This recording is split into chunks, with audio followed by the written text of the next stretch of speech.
Hello বন্ধুরা, welcome back to my channel texture and অ্যারোমাতে তোমাদের অনেক অনেক শুভেচ্ছা।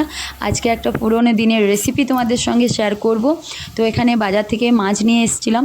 তো মাছের আঁশগুলো তুলে নিয়েছি, সুন্দর করে ছাড়িয়ে নিয়েছি। আর মাছের তেল, সুন্দর একদম চর্বিওয়ালা তেলগুলো নিয়েছি। নিয়ে এখানে সুন্দর করে পরিষ্কার করে ধুয়ে নিয়েছি। ধোয়ার পরে কড়াই বসিয়ে দিয়েছিলাম। কড়াইতে আমি শুকনো লঙ্কা, সর্ষের তেল দিয়েছি, তার উপরে শুকনো লঙ্কা ফোড়ন দিয়েছি। তোমরা চাইলে একটু বেশি করেও দিতে পারো, ঝাল ঝাল হলেও এটা খুবই ভালো লাগবে। তো এরপরে আমি কড়াইতে পেঁয়াজ কুচোনো পরিমাণ মতন দিয়েছি। আমি দুটো বড় সাইজের পেঁয়াজ দিয়েছি। একটু ভালো করে একটু ভেজে নেব।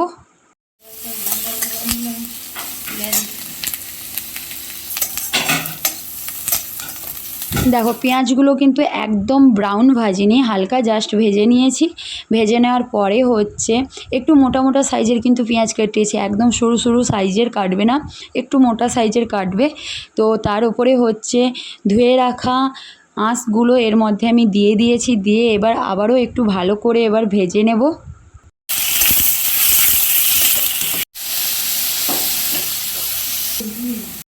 তো একটু ভেজে নেওয়ার পরে আমি হলুদ দিয়েছি 1 চামচ পরিমাণ মতনই দিয়েছি। দিয়ে আবারও একটু ভালো করে নেড়ে, ভালো করে নাড়াচাড়া করে একটু ভেজে নেব ভালো করে।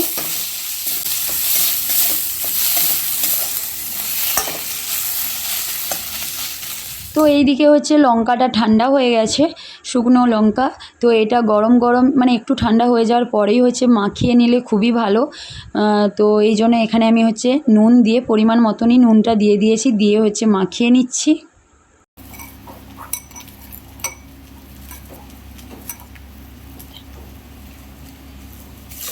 তো লঙ্কাগুলো ভালো করে ভেজে নিয়েছি। ভেজে নেওয়ার পরে দেখো, আঁশ ভাজাগুলো সুন্দর করে ভেজে নিচ্ছি, একদম মুচমুচে করে।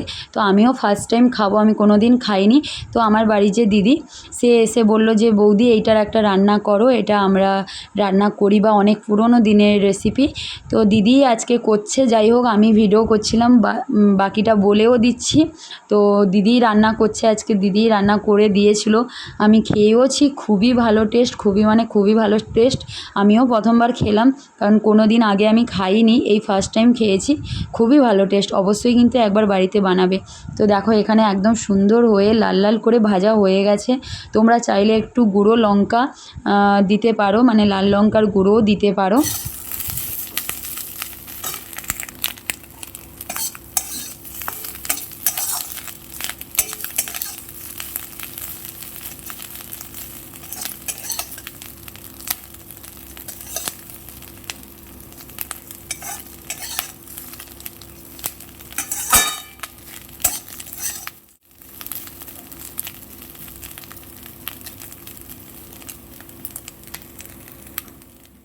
তো ভাজা হয়ে গেছে, একটু রেখে দিয়েছিলাম বাটিতে করে ঠান্ডা করে নেওয়ার জন্য। ঠান্ডা করা হয়ে গেছে, আর দিদি সুন্দর করে একদম মাখিয়ে দিচ্ছিল, কারণ এটা দিদির রেসিপি যেখানে, তো দিদিই বানাক।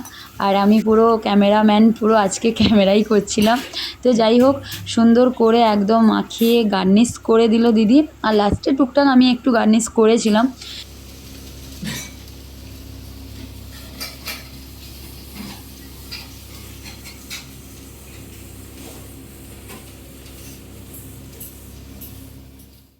তো সুন্দর করে গার্নিশ করে দিয়েছি, তোমরা দেখতেই পাচ্ছ কত সুন্দর দেখতে এসছে। আর এটা জানো তো, গরম গরম খেতে খুবই টেস্টফুল। আমাকে দিদি বলছিল যে তুমি একটু টেস্ট করে দেখো কেমন হয়েছে। তো আমি জাস্ট একটু অল্প করে নিয়ে খেয়েছিলাম। গরম গরমগুলো পুরো অসাধারণ খেতে, সত্যিই বলছি। অবশ্যই এইভাবে একবার বাড়িতে বানাও, কারণ অনেক জিনিস আমরা ফেলে দেই, জানি না যে এগুলো দিয়েও রান্না করা যায় বা এত সুন্দর টেস্ট হয়। তো ও না বললে সত্যিকারে আমরা কিন্তু ফেলেই দিই, কেউ মানে খাইও না। তো ফার্স্ট টাইম করে বলছে আমি নিজেই রান্না করে তোমাকে আজকে খাওয়াবো। ও রান্না করেছে, আমি টেস্ট করেছি, বাড়ির সবাই খেয়েছে। তো খুবই ভালো টেস্ট, মানে খুবই ভালো বানিয়েওছে, আর দারুণ খেতে।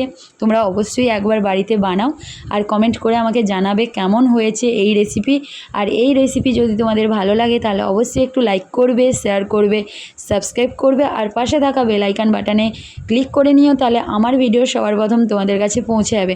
তো আজকের মতন সবাইকে টাটা, সবাই সুস্থ থাকো, ভালো থাকো, আর আমার নেক্সট ভিডিওর জন্য অপেক্ষায় থাকো।